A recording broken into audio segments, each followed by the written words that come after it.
পড়াশোনা করি না কেন জানো? আমাদের ভিশনটা ক্লিয়ার না। আমাদের ভিশনটা যদি ক্লিয়ার থাকতো, আমাদের লক্ষ্যটা যদি ক্লিয়ার থাকতো, তাহলে কিন্তু আমরা আমাদের স্বপ্নটা পূরণ করতে পারতাম। আচ্ছা ধরো আমাকে যদি কেউ বলতো যে তোকে 20 কিলোমিটার দূরে যেতে হবে, তাহলে তোকে আমি 20 লাখ টাকা দিব, আমি কিন্তু আমার যত কষ্টই হোক না কিন্তু আমি কিন্তু সেখানে যাব। আমার হাত পা ভেঙে গেলেও আমি কিন্তু সেখানে যাব। কিন্তু পক্ষান্তরে আমাকে যদি বলে যে তুই 20 কিলোমিটার দূরে দৌড়ায় যাবি, আমি তোকে একটা বার্গার খেতে দিব, বার্গারের গোষ্ঠীর তুষ্টি, আমি কিন্তু জীবনেও সেখানে যাব না। তার মানে মূল থিমটা কি দাঁড়ালো? মূল থিমটা দাঁড়ালো আমাদের ভিশনটা ক্লিয়ার রাখতে হবে, আমাদের স্বপ্নটা এক জায়গায় রাখতে হবে। আমাদের স্বপ্ন যদি হয় ডাক্তার ইঞ্জিনিয়ার হওয়া, তাহলে কিন্তু যত কষ্টই হোক না কেন আমরা কিন্তু সেই অনুযায়ী পরিশ্রম করে যাব।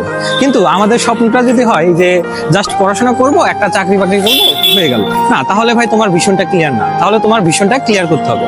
তুমি যখন ভিশনটা ক্লিয়ার করতে পারবা, তখন দেখবা যে তোমার মনের মধ্যে জোর পাচ্ছ, সবকিছু মিলায় তোমার ভালো একটা থিঙ্ক চলে আসতেছে। সেই জন্য আমি তোমাদেরকে বলবো, বড় ভাই হিসাবে তোমাদেরকে একটা সাজেস্ট করবো, নিজের থিমটা ঠিক রাখো। All the best.